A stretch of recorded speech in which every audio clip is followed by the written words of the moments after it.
नमस्कार दोस्तों, मैं हूं शंकर लाल सैनी। मैं आपको भौतिक विज्ञान पढ़ाने आया हूं और भौतिक विज्ञान में सबसे पहले आज टॉपिक जो अपन शुरू करने जा रहे हैं वो है विद्युत धारा का चुंबकीय प्रभाव।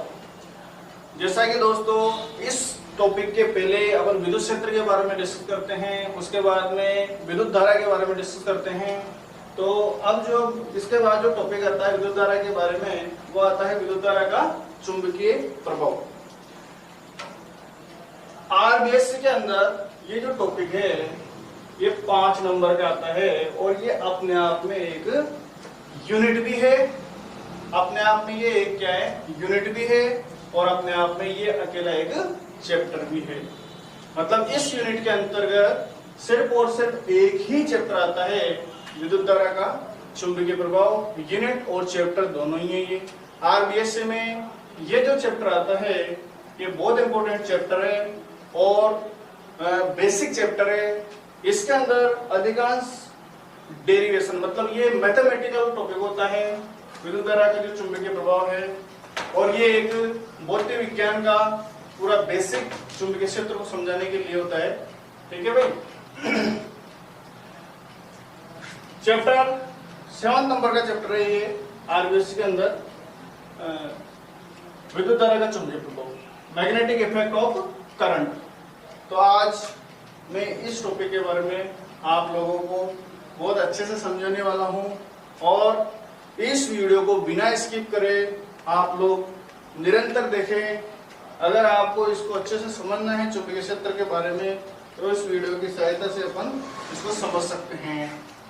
चुंबकीय क्षेत्र जैसा कि विद्युत क्षेत्र होता है, यदि कोई आवेश एक जगह पर स्थिर रहता है तो वो क्या उत्पन्न करता है, यह आवेश जैसे कि यहाँ पर यह आवेश इसके कारण इसके चारों ओर एक इलेक्ट्रिक फील्ड जनरेट करता है। इस प्रकार से नेगेटिव अगर चार्ज होएगा तो वो उसके चारों ओर इलेक्ट्रिक फील्ड जनरेट करेगा, परंतु किस प्रकार से वो आती हुई विद्युत क्षेत्र रेखाएं रहेगी उसके अंदर। ठीक है, तो वहां पर भी अपन एक लाइन पढ़ते हैं कि भाई यदि आवेश स्थिर रहता है तो आवेश स्थिर रहेगा तो उसके चारों ओर क्या होता है, विद्युत क्षेत्र उत्पन्न होता है। और यदि आवेश गतिमान होता है, आवेश क्या है भाई, चलता है। यदि आवेश चलता है तो उसके चारों ओर क्या होता है भाई, मैग्नेटिक फील्ड जनरेट होता है। ये मैग्नेटिक फील्ड जो जनरेट होता है इसके बारे में हम इतना नहीं जानते हैं, परंतु विद्युत धारा का जो चुंबकीय प्रभाव है इस टॉपिक के बारे में एक वैज्ञानिक का ऑरेस्टेड 1820 में इस वैज्ञानिक ने एक चालक तार, एक बैटरी और एक कुंजी सिंपल सा परिपथ बनाया। सिंपल सा परिपथ बनाकर हम लोगों को उसमें यह समझाया कि भाई जिस प्रकार से धारा प्रवाहित होती है चालक के अंदर बैटरी लगाने से, उसी धारा के कारण उसके चारों ओर क्या है, मैग्नेटिक फील्ड भी उत्पन्न होता है। तो इस प्रयोग को समझने के बाद में हम ये मान लेंगे कि भाई किसी चालक में विद्युत धारा प्रवाहित होने से उसके चारों ओर चुंबकीय क्षेत्र स्थापित हो जाता है। ठीक है, चलो टॉपिक को अब शुरू करते हैं।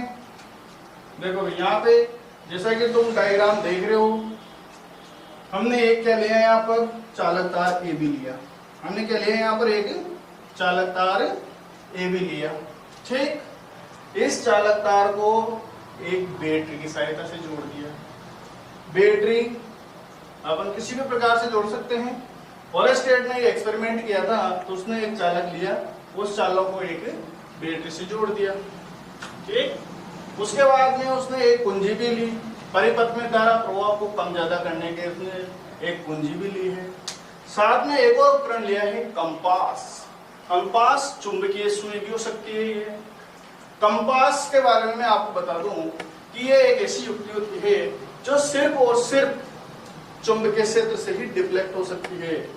मतलब ये जो युक्ति है इसके आसपास अगर चुंबकीय क्षेत्र आएगा तो ही ये विकसित होती है। ठीक है, चुंबक के अंदर जैसे 2 ध्रुव होते हैं, साउथ और नॉर्थ। चुंबक हमेशा 2 ध्रुवों का अस्तित्व रखता है, कभी भी उसमें एक ध्रुव का अस्तित्व नहीं रहेगा।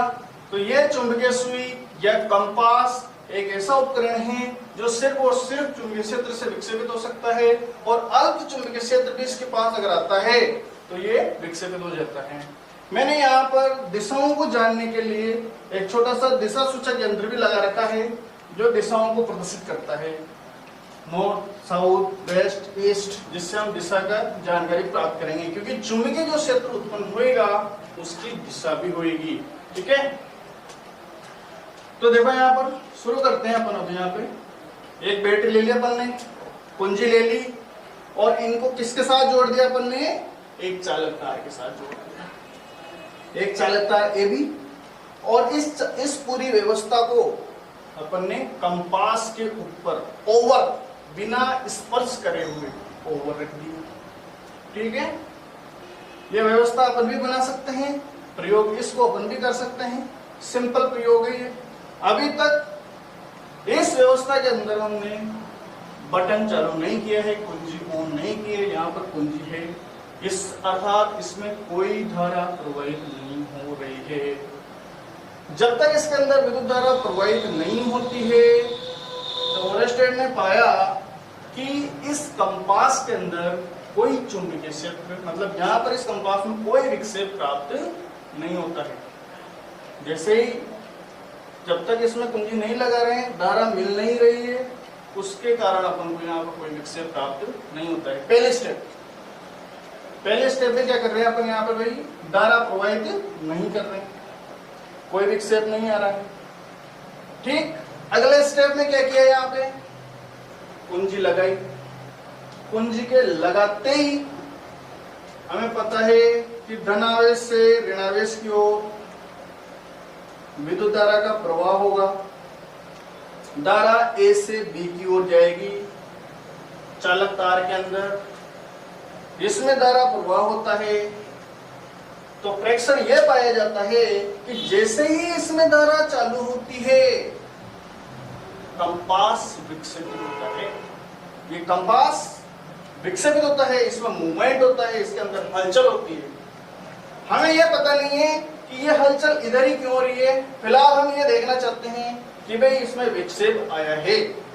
जब तक हमने धारा प्रवाहित नहीं करी थी कोई विक्षेप नहीं आया था, परंतु अब हमने धारा प्रवाहित करी है, ये विक्षेपित हो रही है।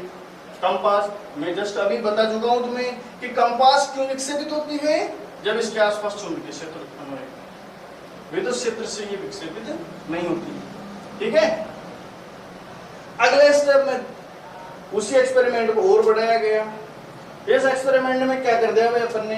बैटरी चेंज कर दी, पोलरिटी, बैटरी की ध्रुवता बदल दी है।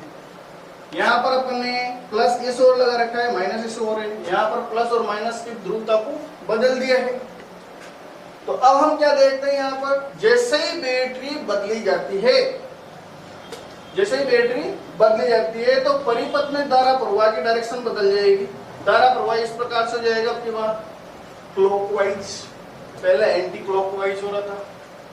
तो धारा प्रवाह की जैसे ही दिशा बदलेगी कंपास में भी दिशा बदल गई।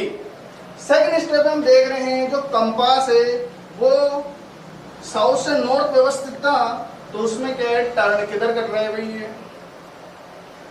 वेस्ट की ओर टर्न कर जा रहा है।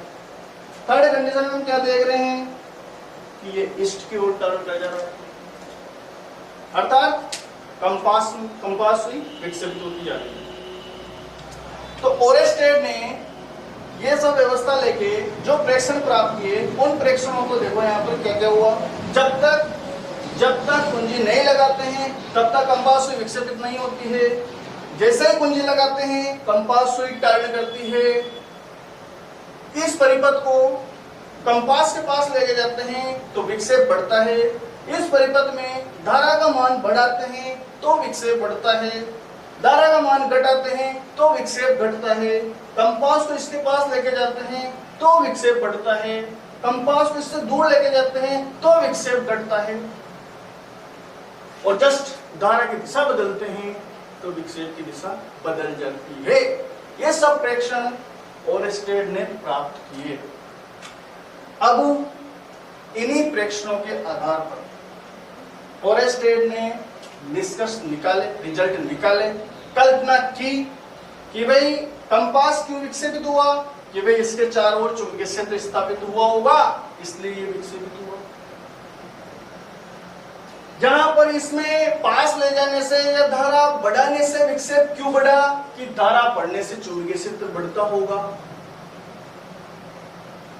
धारा की दिशा बदलने से भी चुंबकीय क्षेत्र बदल रहा है। तो फाइनल निष्कर्ष क्या निकले उसके, कि भाई जब भी किसी चालक तार में विद्युत धारा प्रवाहित की जाती है, आवेश गतिमान होता है, तो उसके चारों ओर चुंबकीय क्षेत्र स्थापित होता है।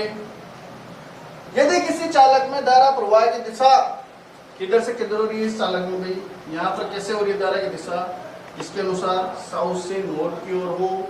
यदि किसी चालक में धारा प्रवाह की दिशा साउथ से नॉर्थ की ओर हो, तो कंपास सुई का उत्तरी ध्रुव नॉर्थ पोल वेस्ट की ओर टर्न कर जाता है। किधर टर्न करता है, यहाँ पर वेस्ट की ओर टर्न कर देता है। ठीक है। अगर इस चालक में विद्युत धारा प्रवाह की दिशा वापस से नॉर्थ से साउथ की ओर हो, नॉर्थ से साउथ की ओर हो, तो कंपास सुई का उत्तरी ध्रुव पूर्व की ओर टर्न कर देता है, पूर्व की ओर घूम जाता है, दिशा बदल जाती है। ये उसने प्रेक्षण प्राप्त किए। तो इस प्रयोग की सहायता से ऑरेस्टेड ने हमें ये कल्पना दी कि भाई किसी भी चालक में अगर विद्युत धारा प्रवाहित की जाती है, तो जिस प्रकार से चुंबक के चारों ओर चुंबकीय क्षेत्र स्थापित होता है, उसी प्रकार किसी चालक में विद्युत धारा प्रवाहित करने से भी उसके चारों ओर चुंबकीय क्षेत्र स्थापित हो जाता है।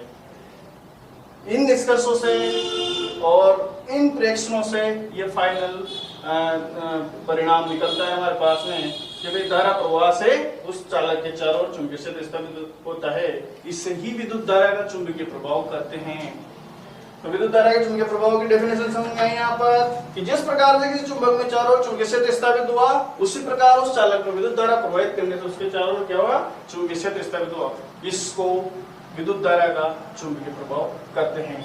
अब विद्युत धारा का चुंबकीय प्रभाव की दिशा हम यहाँ पर देख रहे हैं, दिशा बदल रही है बार बार। तो दिशा ज्ञात करने से संबंधित नियम भी हम यहाँ पर पढ़ेंगे। तो पहले यहाँ तक कोई प्रॉब्लम इसके अंदर, चलो दिशा ज्ञात करने से संबंधित नियम में मैं अपना नेक्स्ट वीडियो डालूंगा। उस नेक्स्ट वीडियो में हम इस चुंबकीय क्षेत्र की दिशा के बारे में भी पढ़ेंगे। यहाँ तक सभी बच्चों को समझ में आ गया होगा कि भाई एक चालक में विद्युत धारा प्रवाहित करने से उसके चारों चुंबकीय क्षेत्र स्थापित हो जाता है। धन्यवाद। Next video